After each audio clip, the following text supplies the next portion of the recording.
Oke, Assalamualaikum warahmatullahi wabarakatuh, anak-anakku semua. Ya, untuk mengawali pembelajaran IPA pada pagi hari ini, yuk kita buka dengan membaca doa bersama-sama. Mudah-mudahan ilmu yang kita dapatkan bisa berkah dan berguna di kemudian hari. Berdoa. Jika berdoa mulai. A'udzu billahi minasyaitonir rajim. Bismillahirrahmanirrahim. Raditu billahi rabba wa bil islami dina wa bi Muhammadin nabiyya wa rasula. Rabbi zidni ilma warzuqni fahma. Amin ya rabbal alamin. Amin. Mudah-mudahan dengan berdoanya kita tadi diberikan kemudahannya dalam memahaminya. Baik anak-anak, dipersiapkan dulu sebelum kita memulai belajar. Buku ultranya sudah siap. Kemudian yang tidak puasa boleh sediakan air minum. Nanti kalau ngantuk, ya, kalau lelah segera diminum biar tidak mengantuk. Kemudian pensilnya juga nanti silahkan disiapkan di orak-orak boleh ya, di buku ultranya nanti dikasih keterangan gitu. Baik, sudah siap? Di sini ada partisipan offline kita, Mas Azam seperti biasa. Mas Azam udah siap? Oke, siap. Semua udah siap ya? Mari kita buka buku paketnya halaman 284. 282 nomor 26. Meneruskan yang kemarin. Oke, itu slide-nya. Nomor 26 ini disajikan gambar organ pencernaan. Yang ditanyakan adalah fungsi organ apa yang dia tuh berfungsi menyerap sari-sari makanan. Yang mana kira-kira? Apakah satu? Satu itu organ apa namanya, Mas Raka? Nomor 1, cek Mas Raka.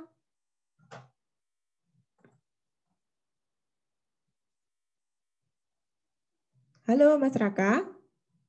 Bisa mendengar Benisa? Ya, Bu. Ya, nomor 1 itu organ apa namanya, Mas? Lambung. Lambung, sip. Kemudian yang nomor 2, kita minta Mas Faro. Mas Faro apa Mas Faro nomor 2? Usus kecil.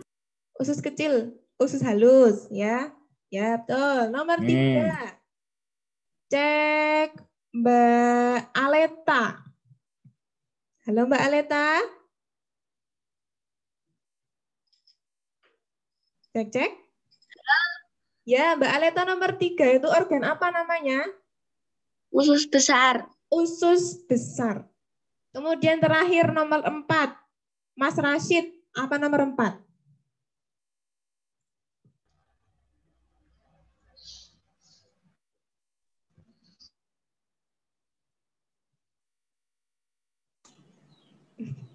Apa ya kira-kira ya? Organ yang ada di dekat hati manusia. Apakah?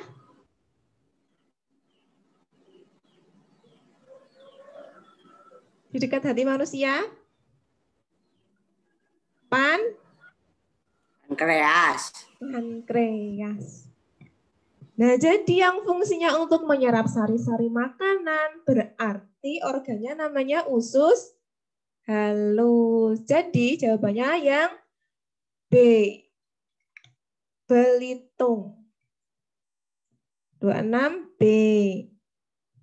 Kemudian nomor 27. Jenis kelainan darah yang ditandai dengan kelebihan sel darah putih. Jadi sel darah putihnya itu over. Orangnya tuh pucet terus gitu. Karena sel darah putihnya over, terlalu banyak. Nah, namanya apa? Leukemia. Jadi yang C. Kalau yang A, anemia itu kekurangan darah merah, kekurangan sel darah merah. Kalau hemofilia itu darahnya dia itu sukar membeku dan biasanya terjadi pada laki-laki. Jadi biasanya kalau perempuan yang terkena hemofilia itu kasus yang biasanya itu sudah bayi sudah meninggal ya. Jadi yang bisa sampai dewasa itu yang laki-laki bisa terkena hemofilia. Hemofilia ini penyakit turunan. Kemudian kalau thalassemia ini jadi sel darah merahnya itu tidak bulat, jadi kayak membentuk bulan sabit. Itu jadi kelainan sel darah merah. Jadi nomor 27 jawabannya yang C. Cirebon. Benar ya? Kemudian nomor 28. Anak-anak disuruh menyebutkan pasangan yang tepat. Ada 5 kegiatan. Yang pertama, meletakkan air minum di kulkas. Apakah perubahannya dia itu menyublim? Tidak. Meletakkan air minum di kulkas, nanti lama-lama airnya itu berubah menjadi padat. Sehingga membeku. Kemudian kegiatan yang kedua, menjemur batu bata setelah dicetak. Apakah dia menguap? Batu bata itu kan waktu dicetak itu kan masih lembek. Masih lembek itu kan artinya dia masih ada air yang banyak terkandung di lumpurnya. Nah, untuk itu harus dijemur di bawah matahari supaya airnya itu bisa menguap sehingga lumpurnya tadi itu bisa menjadi lebih padat dan lebih keras. Jadi yang kegiatan nomor 2 itu menguap itu sudah betul. Yang nomor 3, membuat garam ditambak. Apakah dia membeku? Salah ya, bukan membeku. Kemudian yang nomor 4, merebus air sampai mendidih. Mengembun? Salah, menguap.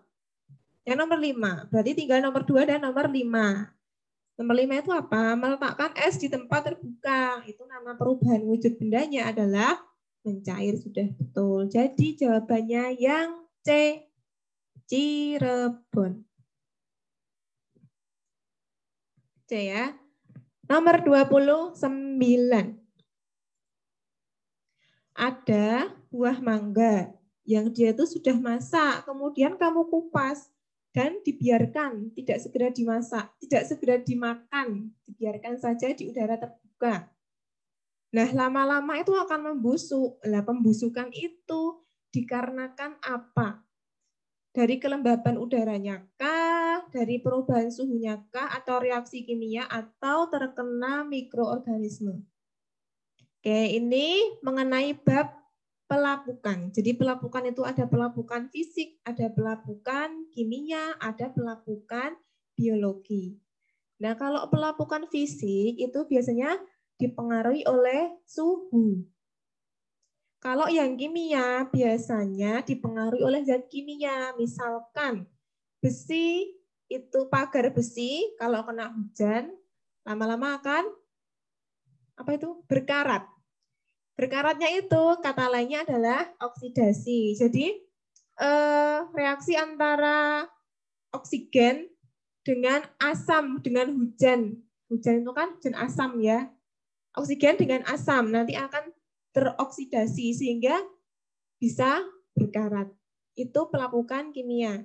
Nah, kemudian kalau yang biologi itu nanti dipengaruhi oleh mikroorganisme. Mikroorganismenya itu bisa jadi dari jamur atau bakteri. Nah, jadi karena dia membusuk dan dia itu buah mangga, otomatis dia terkena oleh mikroorganisme. Jadi jawabannya yang D, mudah terkena jamur dan bakteri. Karena itu. Kalau yang B itu fisik, kemudian yang C itu kimia, pelapukan kimia. Kelembaban udara itu kimia. Oke, jadi jawabannya yang D. Karena mudah terkena jamur dan bakteri. Paham ya? Kita lanjutkan ke nomor 30. Nomor 30 itu disajikan gambar seorang anak sedang apa itu? Itu tuh sebenarnya sedang membuat kerajinan gerabah menggunakan tanah liat. Nah, pertanyaannya, gaya yang bekerja pada kegiatan tersebut adalah gaya apa dan apa? Kalau membuat dengan tangan kita otomatis menggunakan gaya otot.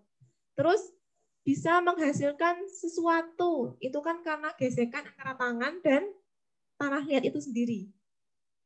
Jadi, jawabannya adalah yang C. Gaya bekerja itu adalah gaya otot dari kita, kemudian gaya gesek antara tangan kita ketemu dengan tanah liat. Adanya gaya gesek itu dapat membentuk suatu benda, suatu bentuk benda. Itu gaya gesek. Kalau gravitasi nanti beda lagi, bukan gravitasi. Jadi jawabannya yang C. Nomor 31. Kegiatan berikut menunjukkan gaya dapat mengubah kecepatan dan arah gerak benda. Jadi dua yang dirubah itu dua hal, kecepatannya dan arah gerak bendanya. Kita lihat dari yang A dulu. Yang A menendang bola langsung ke arah gawang. Berarti dari diam menjadi bergerak. Dan langsung ke arah gawang, itu artinya hanya satu arah. Tidak ada arah yang dirubah. Jadi yang A itu belum tepat. Kemudian yang B, menangkap bola, hasil tendangan lawan. Nah yang B itu karena dia menangkap itu kan dari bergerak menjadi diam. Ya. Jadi tidak mengubah kecepatan dan tidak mengubah arah gerak juga. Jadi yang B juga kurang tepat.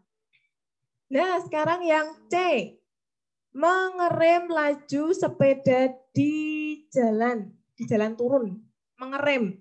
Otomatis itu mengubah kecepatan, betul. Dari yang speednya tinggi, kecepatannya tinggi, kemudian direm, akhirnya kecepatannya rendah. Tetapi apakah dia mengubah arah geraknya juga? Kan hanya mengerem tok, jadi tidak mengubah arah gerak benda. Sehingga jawaban yang paling tepat itu adalah yang D. D. Delingo.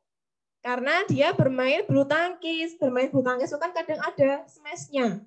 Berarti kecepatannya tinggi. Kadang ada umpannya. Umpan smash-nya itu kecepatannya rendah. Kemudian ke sana kemari itu artinya mengubah arah gerak benda. Jadi yang D. Paham ya? Kita lanjutkan ke nomor 32. Nomor 32, ini disajikan gambar memotong pohon. Pemotong pohon ya, mesin pemotong pohon itu. Nah, energi yang digunakan pada saat alat tersebut digunakan itu apa? Jadi dari energi apa? Dia tuh bahan bakarnya apa toh? Bahan bakarnya apa kira-kira ya? Mbak Zikni. Halo Mbak Zikni. Bahan bakarnya apa?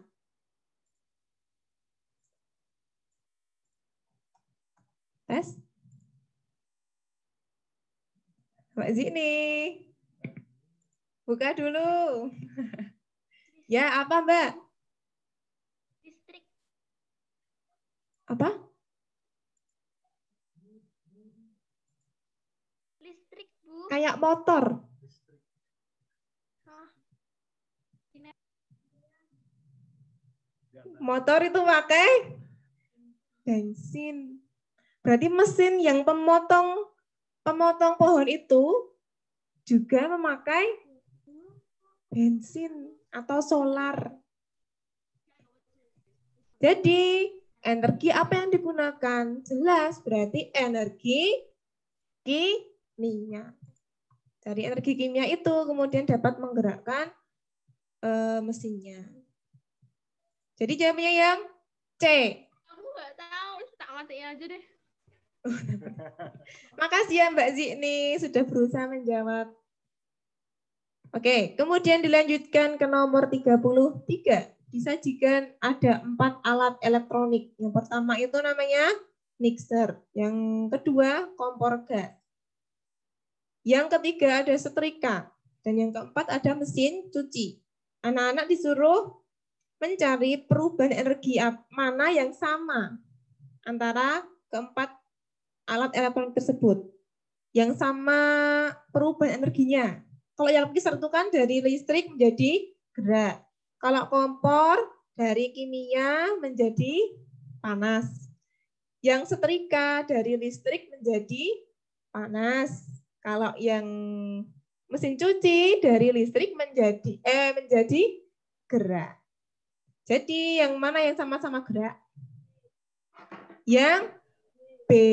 Jawabannya B. Bogor. Nomor 34. Kegiatan yang menunjukkan pemanfaatan energi alternatif.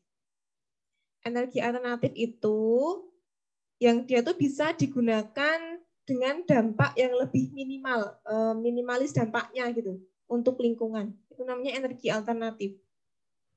Jadi dulu misalkan orang tua itu kan memasak nasi menggunakan kayu bakar. Kayu bakar itu kan menghasilkan zat CO2 ya, CO. Nah itu kan tidak baik untuk lingkungan. Kemudian ada alternatifnya yaitu gas yang sehari-hari kita pakai. Jadi jawabannya yang mana? Yang A. Tadi Bu Nisa lihat sudah banyak yang benar di sini. Mengolah kotoran hewan ternak menjadi biogas. A ya. Kemudian kita lanjutkan ke nomor 35. Langkah-langkah yang dapat dilakukan untuk menghindari krisis BBM. Bukan BlackBerry Messenger ya, tapi bahan bakar minyak. Kira-kira apa yang bisa menghindari krisis BBM ini? Dari yang A dulu, menggunakan kendaraan bermotor setiap saat. Salah, kurang tepat ya. Kemudian yang B, menggiatkan penggunaan sepeda pada jarak dekat. Bisa jadi benar. Kemudian yang C, membeli kendaraan bermotor model terbaru. Terus kayak gitu. Itu di samping dia boros, dia juga dia tidak dapat menghindari krisis BBM. Karena yang memproduksi motor itu akan terus produksi terus. Padahal motor itu kan menggunakan BBM. Kalau BBM banyak digunakan, otomatis minyak itu kan tidak dapat diperbarui, gitu. Jadi nanti minyak yang ada di Indonesia ini lama-lama akan cepat habis. Kemudian yang D, menggalakkan penggunaan ojek online. Ya ini sih mengarahnya agak benar sih. Agak benar sih ya. Akan tetapi nanti kalau menggalakkan ojek online itu nanti penggunaan sepedanya akan kalah. Padahal yang sebenarnya harus kita lakukan adalah menggiatkan penggunaan sepeda. Ketika dekat, jauh juga nggak apa-apa kalau kuat ya. Jadi istilahnya kayak go green gitu. Tidak banyak menggunakan BBM. Sehingga di sini Jawaban yang paling tepat di konteks soal ini adalah yang B. Bogor. Sampai di sini ada pertanyaan dulu. Bisa chat atau hidupkan mikrofonmu. Adakah yang mau bertanya? 1, 2, Ntar ditulis. ya? Ntar ditulis di papan tulis.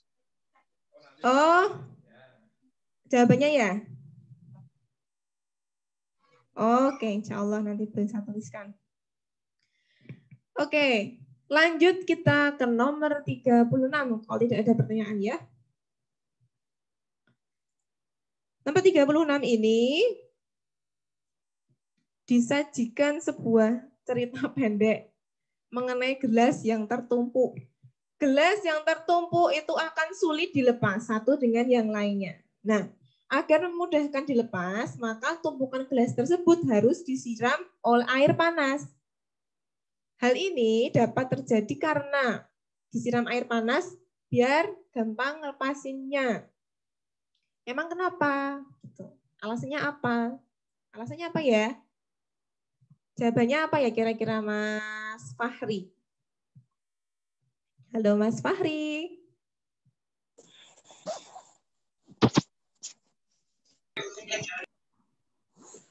Apa?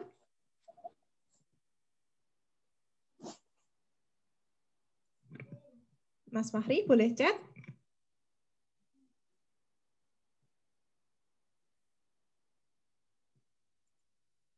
Cek Mas Fahri. Ya.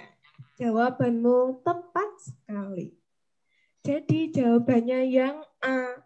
Gelas bagian luar terkena air panas akan memuai terlebih dahulu. Sehingga gelas yang menumpuk mudah ditarik. Kalau yang B salahnya yang apa? B itu bagian gelas yang tersiram air panas menyusut. Salahnya ada di kata menyusut. Padahal dikenai air panas. Kena air panas. Harusnya tidak menyusut. Harusnya memuai. Kemudian yang C ini salahnya di mana? Salahnya ada di bagian kedua, bagian gelas yang tersiram. Memuai sehingga keduanya mudah ditarik. Karena kan kalau tertumpuk itu kan yang di luar kan hanya satu gelas. Kalau disiram berarti kan hanya menyiram satu gelas saja. Jadi yang satunya di dalam itu yang ketumpuk tadi itu tidak terkena air panas. Sehingga memuai hanya si gelas satu yang di luar. Jadi C salahnya itu. Kemudian yang D salahnya apa? Kedua bagian gelas yang tersiram air panas menyusut. Sudah salah yang kedua, salah juga yang menyusut. Jadi yang paling tepat itu yang A. Gelas bagian luar terkena air panas, memuai, terus bisa mudah ditarik. Tuh. Baik, kita lanjutkan ke nomor 37. Nah, ini mengenai isolator konduktor dulu kelas 5. Isolator itu apa? Isolator itu benda yang bisa atau tidak bisa Mas Azam menghantarkan panas? Bisa? Isolator itu nggak bisa menghantarkan panas. Kalau yang konduktor, benda yang bisa menghantarkan panas. Jadi di gambar tersebut, mana yang isolator? Yang nomor itu tuh ya gambar yang kanan itu tuh solder. Jadi yang satu itu adalah colokannya, tempat kita megang itu colokannya itu biar nggak kesetrum. Kemudian yang dua itu adalah soldernya, besinya itu. Kemudian yang panci itu, yang tiga itu yang untuk kita megang panci biar nggak kepanasan. Kemudian yang 4 itu ya pancinya, yang untuk di tempat untuk memasaknya. Jadi yang isolator adalah yang nomor 1 dan nomor 3. 3. Sehingga jawabannya yang A. Oke, yang A. Nomor 38. Perpindahan panas secara radiasi terjadi pada peristiwa apa? Ada 4 nih peristiwa. Gelas terasa panas setelah dituangi air mendidih. Ini perpindahan panas secara konduksi. Kemudian kalau yang B, panci terasa panas semua saat digunakan untuk memasak. Ini juga konduksi karena ada zat perantaranya, pancinya itu. Kemudian, kalau yang C, badan terasa panas ketika bermain di bawah sinar matahari. Nah, ini baru radiasi ya. Karena tidak ada zat perantaranya, langsung kita kena sinar matahari. Kemudian kalau yang D, pegangan teflon terasa agak panas setelah digunakan untuk memasak. Ini juga konduksi. Sehingga jawaban yang paling tepat adalah yang C. Nomor 38C. Selanjutnya nomor 39. Benda yang mampu menyerap bunyi dengan baik antara lain apa ya? Kalau yang A itu ada kacanya sehingga kurang tepat. Kalau yang B itu ada mika itu juga kurang tepat, tidak bisa menyerap bunyi dengan baik. Kemudian yang C ada keramiknya, keramik tidak mampu menyerap bunyi dengan baik, sehingga yang paling tepat, yang paling bisa menyerap bunyi dengan baik yaitu yang D. Karpet, spons, kain, dan kayu. Ya, makanya kalau di studio band itu kadang-kadang karpetnya dipasang sampai ke atap-atapnya. Biar dari luar nggak kedengeran. Oke, nomor 40. Alat musik yang dibunyikan dengan cara dipukul. Marakas itu yang diayunkan ya. Di-srek gitu. Udah kayak tamborin kan cik-cik itu ya. Cik-cik itu kan berarti diayunkan apa gimana ya? Diayunkan ya. Sedangkan yang soalnya itu mintanya adalah dipukul. Marakas ya dipukul nanti ya rusak ya. Jadi yang mana? Yang B, calung dan kulintang. Harpa itu ditiup, gitar digesek. Oh dipetik, gitar dipetik, harpa dipetik. Itu jadi ya jawaban yang tepat yang B. Kan mulai enggak. Kemudian B ya, 40B, calung dan kulintang. Ini di buku Bu Pena ada. Silahkan dicermati. Ada insya Allah. Di contohnya buku Ultra ini juga ada beberapa. Nomor 39 itu sudah ditampilkan Pak Rahmat D. Udah dikasih merah-merah. Nomor 41. Dayu berada di pinggir kolam renang yang airnya jernih. Ia melihat uang koin di dasar kolam. Uang koinnya itu tampak lebih besar dan dangkal dari sebelumnya. Nah, sifat cahaya yang ditunjukkan pada peristiwa tersebut itu apa? Jadi, koinnya terlihat lebih besar. Berarti membuktikan bahwa cahaya itu yang B. Menembus benda bening karena airnya jernih, makanya benda bening. Kemudian dan dibiaskan.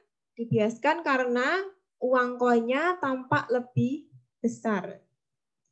Dibiaskan. Sehingga jawabannya yang B. Nomor 42. Nomor 42 ini kita ketemu lagi sama rangkaian listrik. Kalau yang nomor 42 ini kebetulan rangkaiannya rangkaian campuran, seri dan paralel. Terus ini diumpamakan, agar lampu 1 dan lampu 3 itu menyala, sedangkan lampu 2 dan lampu 4-nya itu biar bisa padam, harus kita apakan kedua saklarnya. Saklar 1 itu diapakan, saklar 2 itu diapakan.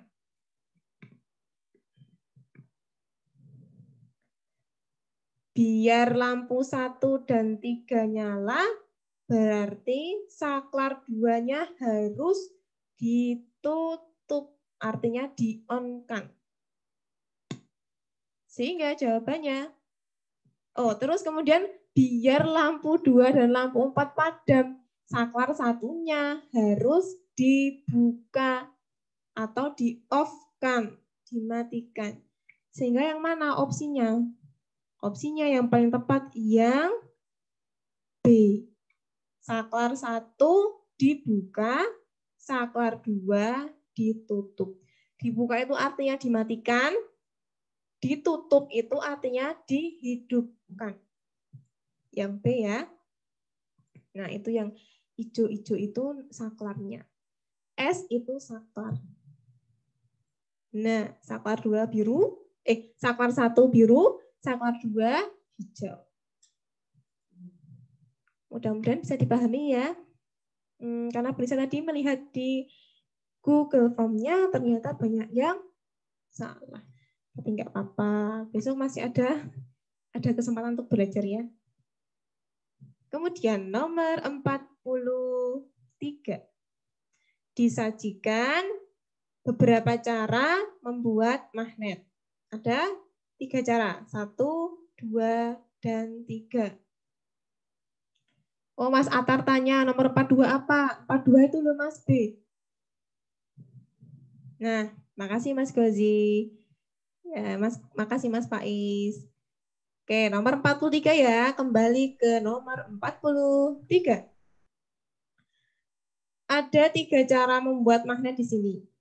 Nah, kalian disuruh menyebutkan secara berurutan. Dari yang nomor 1 sampai nomor 3.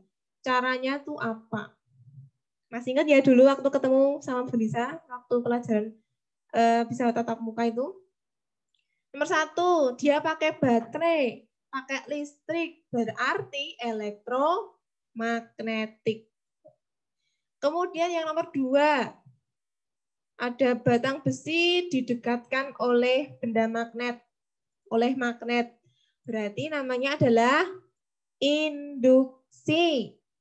Kemudian yang ketiga, terlihat ada tangan yang sedang menggosokkan besi ke magnet. Berarti itu caranya adalah menggosok. Sehingga jawaban yang paling tepat adalah yang A. Oke, sudah dieditkan Pak Rahmat. Jadi menarik. Elektromagnetik, induksi, dan menggosok. Nomor selanjutnya, nomor 44.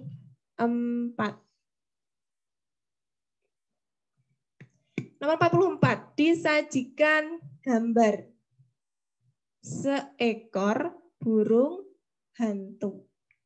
Ngapain ya burung hantu kok? Ada manfaatnya ternyata. Manfaat hewan burung hantu pada gambar di samping dalam suatu ekosistem. Dia ternyata punya fungsi, punya manfaat loh. Terutama bagi petani. Gimana nih kira-kira? Yang B. Membantu petani mengendalikan hama tikus di sawah. Karena burung hantu itu makanannya adalah tikus, ya, yang sebagian besar itu jadi hama di sawah. Makanya burung hantu itu, Bu Nisa pernah lihat beritanya, burung hantu itu dibuatkan seperti sangkar yang agak luas, jadi seukuran sawah itu. Jadi ditaruh di situ, nanti kalau ada tikus yang masuk ke area sawah, burung hantunya langsung memakan si tikus. Sehingga mampu mengurangi hama tikus. Jadi yang B ya. B. Bogor. Nomor 45. Nah, ini juga perlu diperhatikan lagi. Ada yang masih banyak insya Allah yang bingung ya. Mana yang bisa diperbaharui dan mana yang tidak bisa diperbaharui. Oke, sumber daya alam yang bisa diperbaharui itu berarti dia itu yang satu bisa berkembang biak, bisa pohon, bisa tumbuhan, bisa hewan, dan yang disediakan oleh alam tanpa harus kita mencari, menggali tanah pakai alat-alat berat, itu berarti sumber daya alam yang bisa diperbarui. Kemudian yang tidak dapat diperbarui berarti nanti yang bahan dari minyak ya, bisa solar, bisa bensin, pokoknya minyak bumi itu tidak bisa diperbarui. Kemudian batu bara itu juga tidak bisa diperbaharui karena tidak bisa berkembang biak, tidak mati ya. Jadi yang mana kira-kira? Nomor 1, biji plastik. Biji plastik ini pasti banyak yang mengira dia tidak dapat diperbaharui. Padahal sebenarnya dia dapat diperbaharui karena yang namanya biji plastik itu nanti akan didaur ulang terus. Sama yang suka mendaur ulang plastik sehingga bisa diperbaharui. Jadi kalau menggunakan sampah plastik akan lebih baik kita serahkan, kalau sudah terkumpul kita serahkan ke yang mengolah plastik. Jangan dibuang di lingkungan. Nah, itu kegiatan yang membuang plastik di lingkungan itu yang kegiatan yang kurang bagus. Kemudian yang nomor 2, terpentin itu turunannya karet. Jadi seperti karet. Terpentin itu dihasilkan dari pohon pinus yang diambil getahnya. Ya, jadi kayak karet.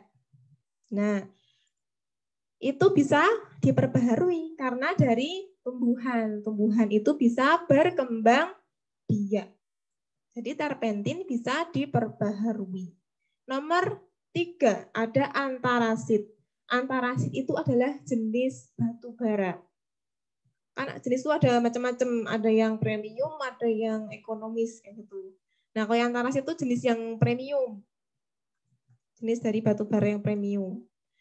Jadi antarasit tidak bisa diperbaharui karena merupakan jenis dari batu bara.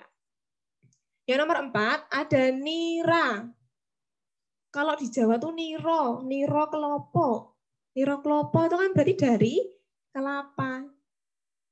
Dari tumbuhan berarti bisa diperbaharui. Dari kelapa. Kemudian yang nomor 5 itu mutiara. Mutiara yang ibu-ibu pakai, yang bagus dipandang mata, menjadikan perhiasan itu ternyata dari seekor kerang. Kerang itu diberikan benda asing ke tubuhnya sehingga kerang dapat membentuk mutiara. Yang paling mahal itu mutiara air laut. Itu harganya bisa fantastis. Jadi yang mutiara itu bisa diperbaharui. Itu ya mutiara. Kalau mau yang mutiara air tawar juga ada. Oh, yang murah mutiara sagu. Ya dulu tuh bisa qadarullah punya kesempatan untuk bisa beli mutiara, tapi mutiaranya mutiara air tawar, jadi lebih ekonomis. Dan sampai saat ini tidak ini loh ya, tidak apa ya, tidak berubah, tidak apa ya, lapisannya itu tidak pecah-pecah gitu. Waktu itu Bu Nisa ke Maluku bisa beli itu, tapi itu murah banget kok, nggak mahal. Kemudian nomor 6, tanah. Nah, tanah sudah disediakan oleh alam. Kemudian erupsi Merapi itu kan sebenarnya juga menyediakan pasir, tanah gitu kan. Jadi tanah, pasir itu merupakan sumber daya alam yang bisa diperbaharui. Gitu. Jadi jawabnya yang mana? Banyak tuh yang diperbaharui. yang berarti yang tidak ada nomor 3-nya. Satu-satunya yaitu jawabannya yang C. Nomor 2, 4, dan 5. Satu tadi bisa, biji plastik bisa didaur ulang. Artinya bisa diperbaharui. 45 yang C. Oke, yang C. Sekarang kita lanjutkan ke nomor 46. Ada penambangan pasir di kawasan sungai menggunakan alat berat seperti traktor untuk mengeruk sungainya, dasar sungainya. Kira-kira dampak yang kurang baik terhadap lingkungannya. Kira-kira apa? Nah, yang A, tanaman sungai mati terkena limbah buangan traktor. Limbahnya itu seberapa sih? Ya. Limbahnya keluarnya tidak terlalu banyak, jadi tidak terlalu berpengaruh terhadap tanaman-tanaman sungai yang mati. Kemudian B itu hasil tambang pasir semakin banyak, harganya semakin murah. Enggak ya, tidak seperti itu. Kemudian yang C, permukaan bantaran sungai menjadi lebih tinggi sehingga rawan banjir. Nah, sehingga rawan banjirnya ini yang salah. Harusnya bantaran sungai rawan longsor. Karena kan semakin tinggi. Sehingga karena dasar sungai semakin dalam. Jadi jawaban yang paling tepat yaitu yang D. Telingo. DD. 46 D. Kemudian nomor 47.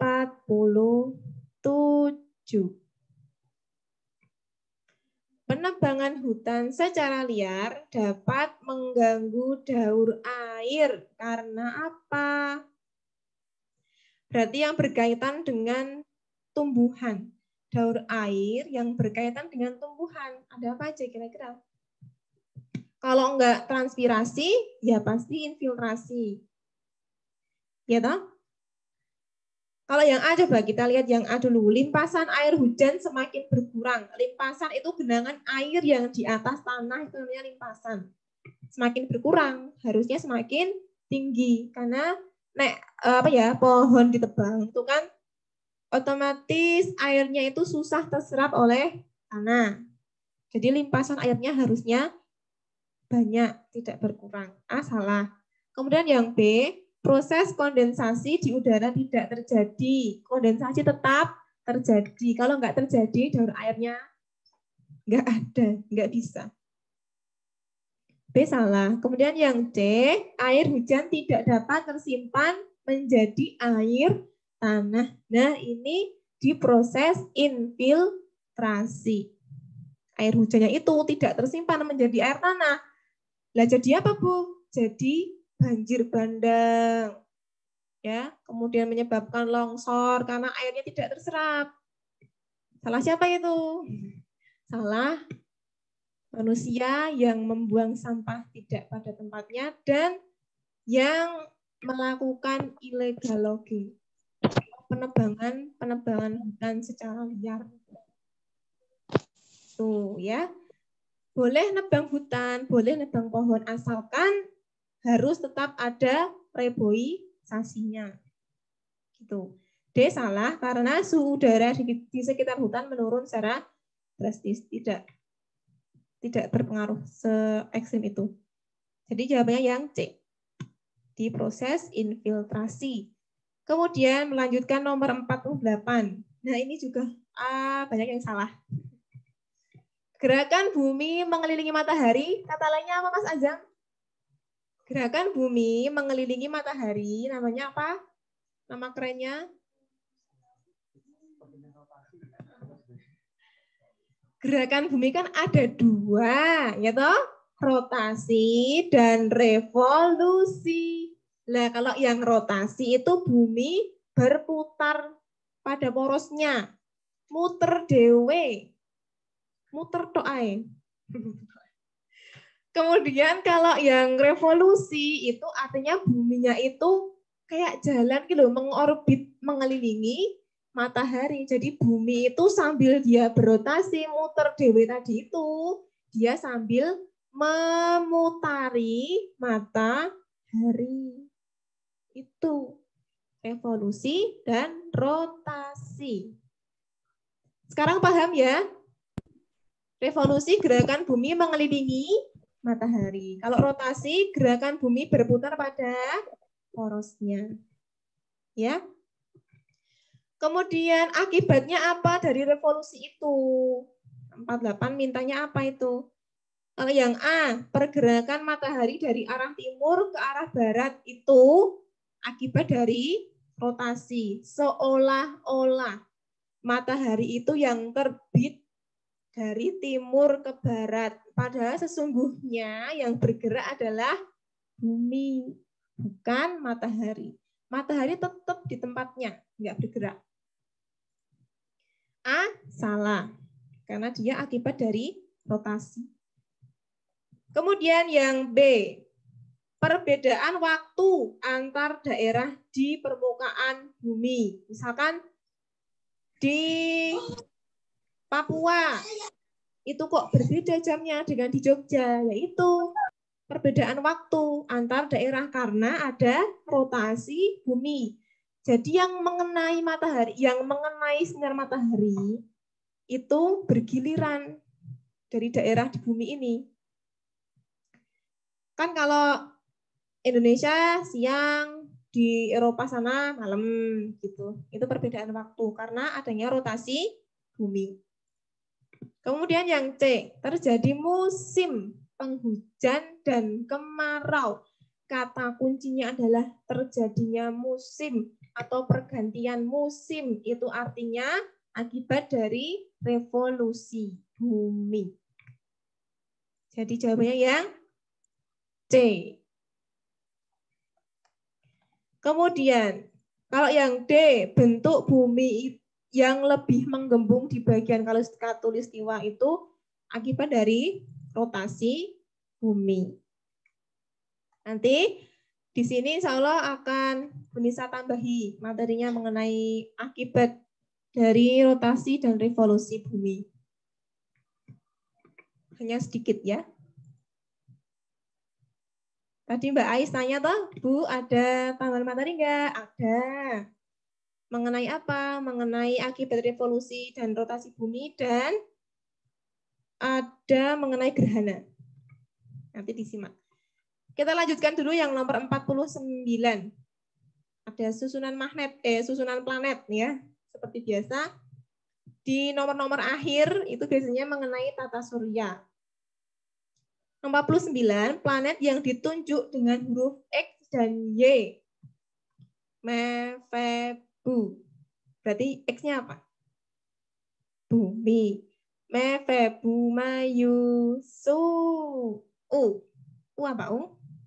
Uranus. Sehingga jawabannya yaitu X-nya bumi, Y-nya Uranus. Jadi jawabannya yang B. Bogor. Nomor 50. 50 ini gambar mengenai gerhana, soal mengenai gerhana. Yang diminta pada soal ini adalah gerhana bulan sebagian yang mana? Berarti bulannya itu sebagian di umbra, sebagian di penumbra. Mana yang benar? Yang B. Kalau yang A itu gerhana bulan total. Kayak gitu. Jadi matahari, bumi, baru bulan berada di satu garis lurus. Itu artinya gerhana bulan total. Kemudian yang C, matahari, bulan, bumi. Yang C itu dia tidak, dia ini gerhana matahari sebagian. Karena bumi posisinya ada di penumbranya si bulan. Nah, ini gerhana bulan penumbra. Gitu. Memang agak rumit ya. Nanti insya Allah ada tambahannya. Jadi 50 yang B, Bogor. Nah, kayak mudah-mudahan banyak yang betul ya. Insya Allah sudah banyak yang betul. Kemudian kita akan lanjutkan ke materi. Ada insya Allah hanya 2-3 bab lah. Ya, sambil menunggu. Nah, ini gerhana bulan. Kelihatan nggak ya? Kemarin kan Bu Nisa janji mau nge-share materi. Tapi Bu Nisa belum ngirim. Nah, nanti Bu Nisa kirim digabung dengan yang ini saja ya. Karena kemarin Bu Nisa mau cari waktu untuk mengirim tuh kayaknya sudah banyak kiriman yang masuk di grup kelas, jadi nanti tidak malah bikin bingung. Sehingga nanti akan Bu Nisa gabungkan ke yang materi saat ini kita bahas nanti. Baik, gerhana bulan itu ada 3 jenisnya. Ada gerhana bulan total, ada gerhana bulan sebagian, dan ada gerhana bulan penumbra. Nah, kita lihat posisinya. Kalau yang digambar itu, nomor 1 itu tidak terjadi gerhana, karena di luar garis penumbranya itu. Jadi tidak ada gerhana. Kemudian yang nomor 2 itu, bulannya terletak di penumbra bumi. Penumbra itu bayangan bumi yang melebar, itu namanya penumbra. Yang tidak mengerucut, itu penumbra. Kalau bulannya itu ada di situ, otomatis nama gerhananya adalah gerhana bulan penumbra. Nah, kemudian yang nomor 3 itu bulannya terletak di tengah-tengah antara penumbra dan umbra bumi. Umbra itu bayangan bumi yang mengerucut itu. Itu umbra. Tengah-tengah artinya gerhana bulan sebagian. Jadi kadang-kadang kita sering lihat bulan itu bagian agak gelap, bagian terang. Jadi membentuk kayak bulan yang kayak di kartun itu. Sebenarnya bentuk bulan tetap bulat, hanya bayangan dari buminya saja yang membentuk bulan itu seperti sebagian, membentuk bulan sabit dan sebagainya gitu. Kemudian yang nomor 4, bulan terletak di tengah-tengah umbra bumi. Artinya matahari, bumi, dan bulan itu berada di satu garis lurus. Sehingga nama gerhananya itu disebut gerhana bulan total. Dulu waktu Bunsa kecil namanya gini, bulannya dimakan buto. Jadi disuruh apa? Disuruh tidak tidur sore. Harus nunggu gerhananya itu harus selesai dulu baru boleh tidur gitu. Ya.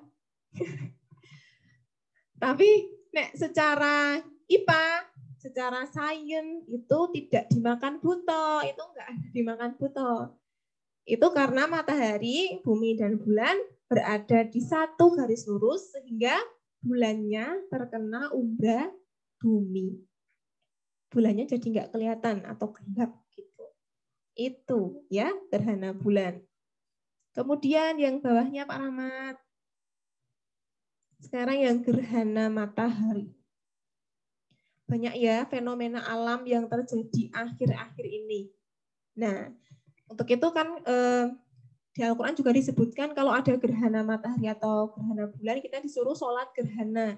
Karena itu merupakan fenomena alam yang dia itu jarang terjadi. Bahkan puluhan tahun sekali, bertahun-tahun sekali. Makanya kita disuruh berdoa untuk apa? Untuk bersyukur bahwa ternyata tuh kekuasaan Allah itu nyata. Allah menciptakan fenomena alam seperti gerhana. Gitu ya. Kita lanjutkan kembali ke gerhana matahari. Nah, kita lihat yang bagian kanan dulu, yang ada angkanya 3, 1 dan 2 dulu ya.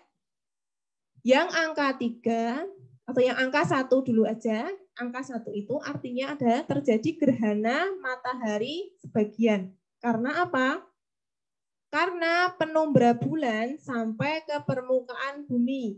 Jadi kalau gerhana matahari itu susunannya ada matahari dulu, baru bulan, bumi. Tengah-tengahnya bulan. Itu gerhana matahari. Kalau yang bulan tadi kan tengah-tengahnya adalah bumi. Beda ya, beda susunan. Kemudian yang nomor 2. Nomor 2, di tengah-tengah itu terjadi gerhana matahari total. Karena umbra bulan itu sampai ke salah satu bagian di permukaan bumi. Jadi yang kena umbra bulannya itu terjadi gerhana matahari total. Nah, yang kena penumbranya terjadi gerhana matahari sebagian. Tuh. Jadi kalau ada gerhana matahari itu tidak semua wilayah terus bisa melihat. Ya, karena umbra bumi itu ya terbatas luasnya, tidak seluas bumi. Kemudian yang nomor 3 itu tidak terjadi gerhana. Nomor 4. Nah, nomor 4 itu ada di gambar sampingnya. Yang matahari, yang ada gambar satunya itu. Itu maksudnya nomor 4. Matahari, bulan, dan bumi pada garis lurus, pada satu garis yang lurus. Itu artinya terjadi gerhana matahari cincin. Dan ujung umbra si bulan itu tidak mengenai bumi. Jadi itu yang kena gerhana, daerah yang mengalami gerhana itu tidak gelap gitu loh. Jadi hanya mataharinya tertutup oleh bulan. Membentuk seperti cincin, ya. Gambarnya ada di bawah itu. Bisa diturunkan lagi Pak Rahmat? Nah, yang belum atasnya Pak. Nah, yang A, B, C itu. Nah, nih. A itu gerhana matahari total. Kalau yang B, gerhana matahari cincin. Kayak gitu bentuknya. Kemudian yang C, A total, B itu cincin. Kemudian yang C, itu gerhana matahari sebagian. Nah, kayaknya dulu anak-anak pernah mengalami ya, waktu tahun 2017 kalau enggak 16 ya, itu terjadi gerhana matahari pada siang hari. Jadi siang hari itu kayak mau petang gitu, kayak mau maghrib, gelap sekali. Dan kayak rasanya kayak mencekam gitu loh, bisa dulu waktu merasakannya itu. Sekitar tahun 2016-2017. Jadi ketika siang hari harusnya kan panas siang, tapi itu tiba-tiba jadi gelap. Jadi kayak waktu petang. Kemudian setelah beberapa jam, menit gitu, sudah kembali terang lagi. Yang C, Bu, yang C itu gimana? Gerhana apa? Yang C itu gerhana matahari sebagian. Itu kayak bulan, tetapi itu matahari yang tertutup oleh umbranya si bulan. Bukan bulan sabit. Gerhana matahari sebagian. Yes, betul. Terima kasih, admin. Nah, itu ya gerhana matahari. Sampai di sini mengenai gerhana, adakah pertanyaan dulu? Bisa tunggu, bisa hitung. 1, 2, 3, 4, 5. Nggak ada pertanyaan ya? Kita lanjutkan. Untuk mempersingkat waktu juga, kita lanjutkan ke yang akibat revolusi dan rotasi bumi. Bisa dikebawahkan Pak Rahmat? Kita akan bahas mengenai itu. Nah, ini. Nah, tadi kan ada yang beberapa yang salah ya. Ini bisa tuliskan di materinya, akibat rotasi dan revolusi bumi. Rotasi bumi itu akibatnya yang pertama, terjadinya siang dan malam. Karena di bagian Indonesia siang, di bagian Eropa sana malam. Kemudian selain itu juga adanya gerak semu harian matahari, gerak semu. Yang namanya semu, harapan semu itu kan harapan yang tidak nyata, yaitu seolah-olah nyata tapi tidak nyata. Gerak semu itu berarti gerakan yang seolah-olah mataharinya itu terbit dan tenggelam. Padahal yang bergerak adalah bumi. Matahari tidak bergerak. Itu namanya gerak semu. Kemudian selanjutnya terjadi perbedaan waktu di berbagai wilayah Indonesia. Kan di Indonesia ini ada WIB, WITA, WIT. Bagian barat, bagian tengah, bagian timur. Nah, karena ada rotasi itu, maka di Indonesia dibagi menjadi 3 waktu. Tuh, akibat dari rotasi. Nah, kemudian kalau akibatnya si revolusi bumi, apa aja? Yang pertama, terjadi gerak semu tahunan. Ketemu semu lagi ya. Jadi seolah-olah matahari itu ketika setiap 1 tahun sekali, itu kadang-kadang di selatan garis khatulistiwa, kadang-kadang di utara garis khatulistiwa. Itu seperti itu. Jadi seolah-olah matahari itu yang berpindah. Seolah-olah. Kemudian yang kedua, terjadi perubahan musim.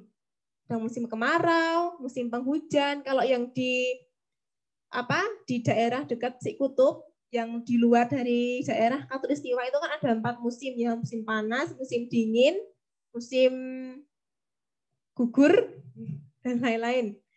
Itu kenapa kok bisa begitu? Karena bumi itu kan letaknya tuh tidak tegak gitu, jadi agak condong. Nah, agak condong gitu. Jadi ketika bumi itu berevolusi dan berotasi, yang bagian yang jauh dari matahari kan karena condong, kan ada yang dekat ada yang jauh, berarti ya bagian buminya itu yang bagian kutubnya itu loh. Yang bagian jauh itu berarti pas musim dingin. Yang bagian dekat dengan matahari berarti pas musim panas kayak gitu. Gambarnya ada di buku dinas ada, Bu Pena juga ada. Atau di internet juga banyak insya Allah di YouTube. Gitu. Nanti bisa belajar mandiri. Kemudian yang ketiga, terjadinya perbedaan lama. Nah, bukan perbedaan waktu, tetapi perbedaan lama siang dan malam. Kadang-kadang siangnya itu yang lebih lama, kadang-kadang malamnya lebih lama. Ya, memang seperti itu. Kecuali yang terjadi perbedaan lama siang itu yang di luar garis khatulistiwa, Eropa dan lain-lain gitu. Nah, itulah akibat revolusi bumi. Oh, sudah. Oke. Sebenarnya ada lagi sih yang pengen saya sampaikan. Mungkin menarik juga sih. Ada meteoroid. Boleh saya catatkan aja ya. Kira-kira masih bisa nggak kalau lanjut nih? Bentar aja. Bisakah? Misalkan bahas sedikit mengenai meteoroid, asteroid, kemudian meteorit dan meteor. Bedanya apa? Bisa, Bu? Oke. Akan Bu Nisa tuliskan.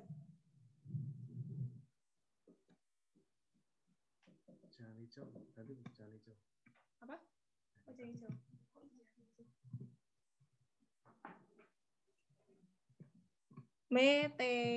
Asteroid dulu ya, asteroid. Asteroid itu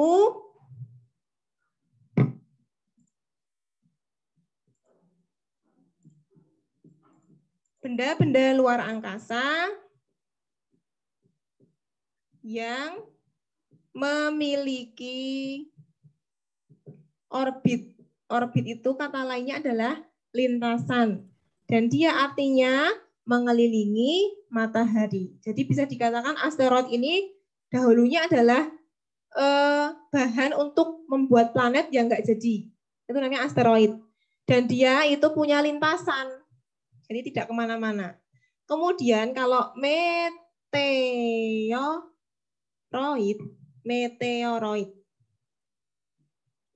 itu adalah benda langit yang dia itu tidak punya lintasan. Jadi bergerak ke sana kemari.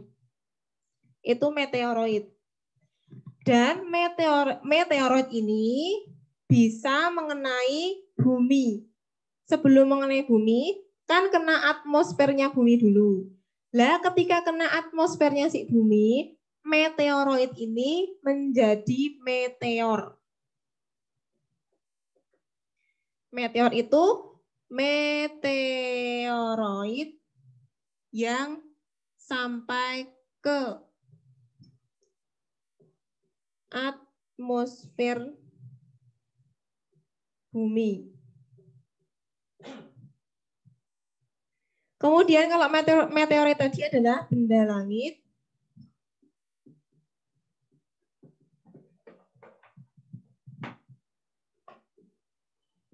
Benda langit yang tidak punya lintasan.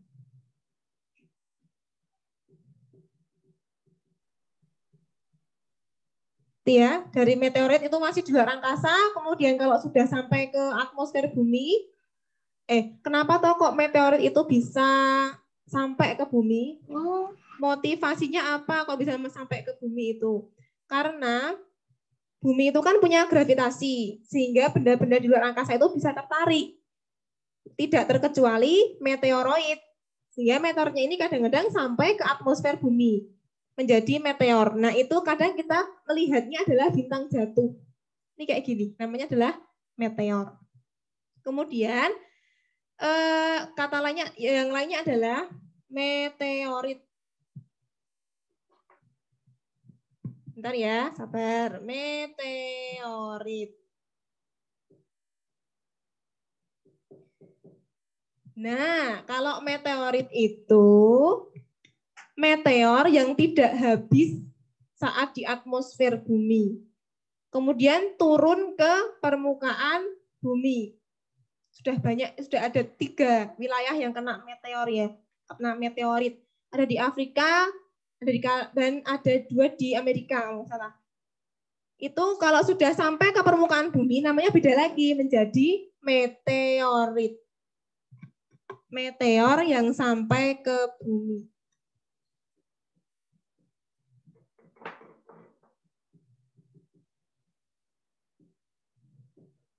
Dah, seperti itu. Ada asteroid, meteoroid, meteor, dan meteorit. Banyak ya ternyata nama-nama benda di luar angkasa. Bahkan beda tempat, beda nama. Meteoroid itu ketika masih di luar angkasa. Meteor itu ketika sampai di atmosfer bumi. Meteorit itu ketika sudah sampai di permukaan bumi. Jadi membentuk kayak kubangan besar gitu. Bekas besar di bumi. Itu. Ya. Baik. Jawabannya jadi di itu kan, atau untuk mempersingkat waktu jawabannya Bu Nisa ketik saja ya. Bu Nisa ketik saja, dikirim di WA. Oke. Karena sudah jam 11 lebih 11. Mohon maaf ya. Oke, anak-anak. Bu Nisa kira pembelajaran IPA untuk siang ini cukup ya, sudah lebih dari jam 11 juga. Mari kita tutup, dikemasi dulu barangnya ya. Kemudian kita berdoa, jika berdoa, kita akan berdoa bersama-sama. Berdoa mulai. A'udzu billahi minasyaitonir rajim.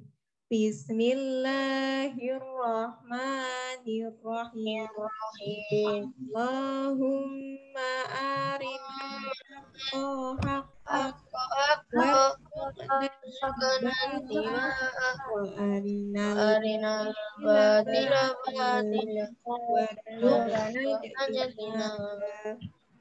Bismillahirrahmanirrahim.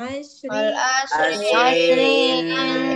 al-insana fi khusrin illa alladhina amanu wa amilus solihati وتواصوا بالحق وتواصوا بالصبر. Sabar. Alhamdulillah. Dari Bu Nisa cukup sekian. Apabila ada kesalahan mohon dimaafkan ya. Bu Nisa akhiri. Wassalamualaikum warahmatullahi wabarakatuh. Waalaikumsalam warahmatullahi wabarakatuh. Terima kasih Bu. Assalamualaikum. Terima kasih ya, Bu. Assalamualaikum. Waalaikumsalam. Ya, Bu. Ya. Terima kasih ya, Bu. Ya.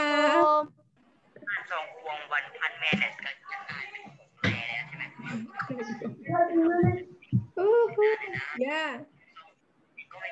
Oh ini helikopternya. Ya.